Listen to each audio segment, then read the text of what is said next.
Hello दोस्तों, स्वागत है हमारे यूट्यूब चैनल में। और आज की क्लास में हम लोग पढ़ेंगे इंपॉर्टेंट जीके क्वेश्चंस के बारे में जो रिलेटेड होंगे स्टैटिक जीके, जनरल साइंस और यूपी जीके से, और आगे आने वाले exams CHSL exam, MTS, NTPC, CBT two, उसके अलावा यूपी लेखपाल एग्जाम के लिए काफ़ी इंपॉर्टेंट रहने वाले हैं। और इसकी 8 क्लासेज ऑलरेडी हो चुकी है। हम डेली बेसिस पर यहाँ पर 12 क्वेश्चन डिटेल में डिस्कस करते हैं और ये सभी सीक्वेंट से रिलेटेड होते हैं। तो चलिए स्टार्ट करते हैं आज की क्लास को और देखते हैं आज का सबसे पहला क्वेश्चन जो कि रिलेटेड है पॉलिटी से।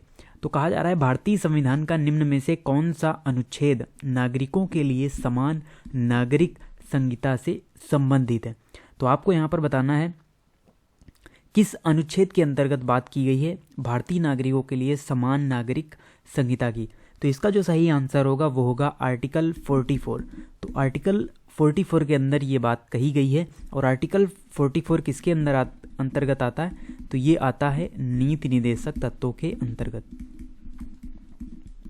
नीति निर्देशक तत्वों जो यानी भाग 3 में आपको मिलेंगे मूल अधिकार, उसके बाद भाग 4 में आपको मिलेंगे नीति निर्देशक तत्व, और उन्हीं में ये आर्टिकल आता है क्योंकि नीति निर्देशक तत्वों की बात की जाती है। आर्टिकल 36 से आर्टिकल 51 तक जो भी प्रावधान दिए गए हैं वो नीति निर्देशक तत्व से रिलेटेड हैं राज्य के कल्याणकारी विकास के लिए। तो यहाँ पर सही आंसर होगा आर्टिकल 44।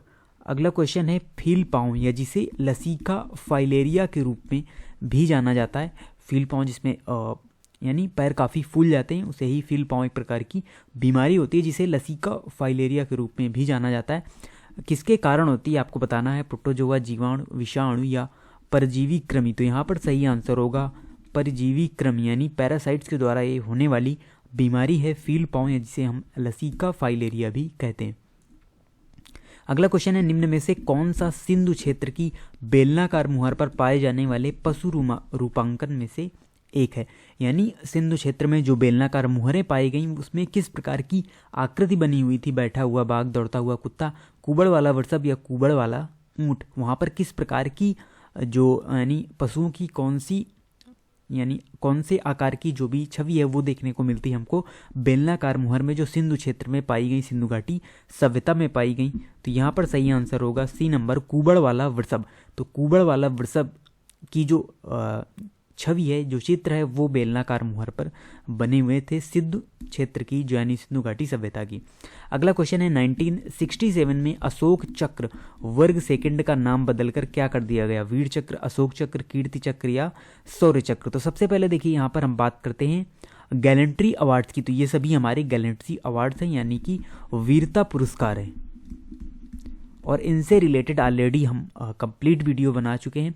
पर्टिकुलर जो इन्हीं अवार्ड से रिलेटेड है, यानी जो भी हमारे सेना पुरस्कार है, वीरता के लिए दिए जाने वाले पुरस्कार हैं, ऊपर आई बटन पर लिंक दिया हुआ है, वहाँ से भी आप उस वीडियो को देख सकते हैं, क्योंकि वहाँ पर हमने आपको डिटेल में इन्फॉर्मेशन दी है कौन सा पुरस्कार युद्ध के समय दिया जाता है, कौन सा शांति के क्षेत्र में दिया जाता है, यानी शांति के समय वीरता के लिए दिया जाने वाला पुरस्कार है, और सभी को डिटेल में हमने वहाँ पर बताया हुआ है। तो उस वीडियो को आप देख सकते हैं। और यहाँ पर भी हम शार्ट में आपको बता रहे हैं। सबसे पहले आता है जो सबसे बड़ा पुरस्कार है सेना का, परमवीर चक्र, परमवीर चक्र, महावीर चक्र और वीर चक्र।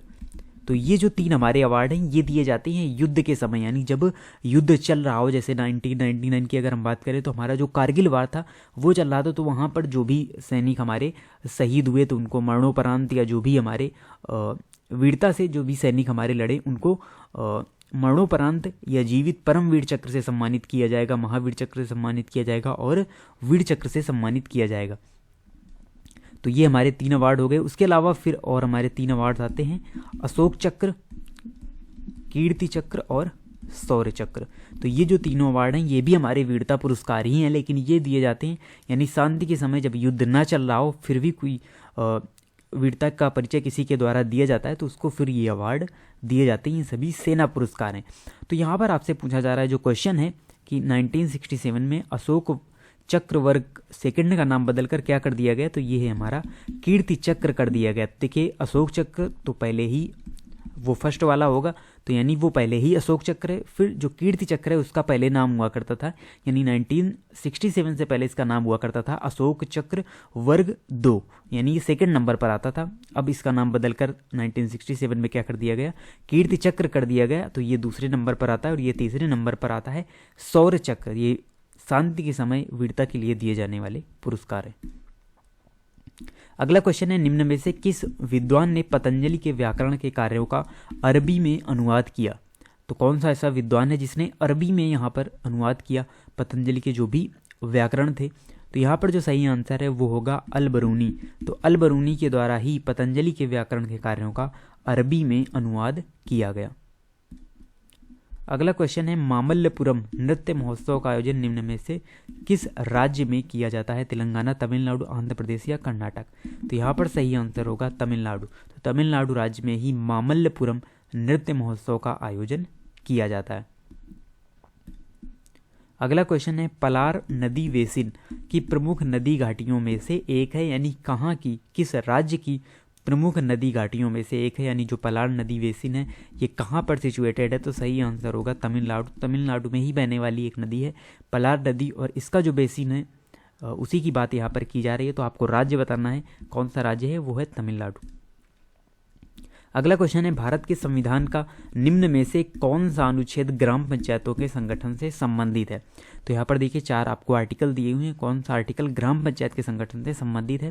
तो ये भी देखिए नीति निरीक्षक तत्वों के अंतर्गत ही आते हैं ये भी अनुच्छेद, और यहाँ पर सही आंसर होगा अनुच्छेद 40, यानी अनुच्छेद जो भी हमारा अनुच्छेद 40 है उसके अंदर ही पंचायतों के, ग्राम पंचायतों के संगठन से संबंधित प्रावधान दिए गए हैं। उसके अलावा बात करें अगर हम, तो आर्टिकल 243 के अंदर जो भी ग्राम पंचायत हैं, नगर पालिका हैं, उनसे रिलेटेड कई सारे जो जानकारियां हैं इनसे संबंधित, ग्राम पंचायत से संबंधित, नगर पालिका संबंधित, वो सभी आर्टिकल 243 में दी गई हैं और भाग 9 में इनका वर्णन है। तो ये भी आपको याद रखना।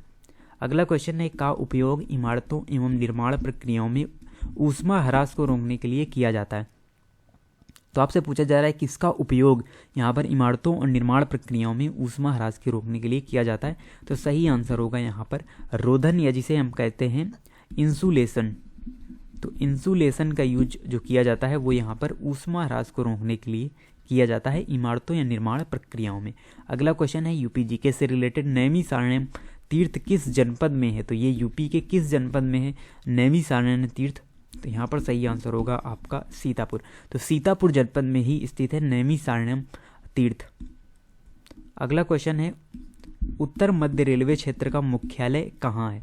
यानी नॉर्थ सेंट्रल रेलवे एनसीआर का जो मुख्यालय है वो कहाँ पर स्थित है? तो अलग अलग जो हमारे रेलवे हैं उनके जो अलग अलग मुख्यालय हैं अलग अलग जोन के, वो विभिन्न स्थानों में स्थित है। और यहाँ पर बात की जा रही है एनसीआर रेलवे की, और ये हमारा स्थित है इलाहाबाद में, या इसका नाम अब बदलकर क्या हो गया है, प्रयागराज हो गया है।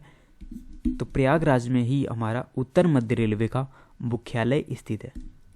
अगला क्वेश्चन है, उत्तर प्रदेश में नगकटैया मेला कहाँ पर आयोजित किया जाता है? तो बात करें अगर हम नगकटैया मेला की, तो ये उत्तर प्रदेश के वाराणसी में आयोजित किया जाने वाला मेला है। तो ये हमारे यूपी जीके के क्वेश्चन थे, और ये हमारे आज के इंपॉर्टेंट 12 क्वेश्चन थे जो हमने डिस्कस किए, और इसकी पीडीएफ ऑलरेडी टेलीग्राम चैनल पर अवेलेबल है। वहाँ से आप क्वेश्चंस की प्रैक्टिस कर सकते हैं और देन फिर यहाँ से क्वेश्चंस को मैच भी कर सकते हैं। आप इसी तरीके से चैनल से जुड़े रहें। मिलते हैं आपसे नेक्स्ट वीडियो में नेक्स्ट 12 इंपॉर्टेंट क्वेश्चन के साथ, और तब तक के लिए धन्यवाद।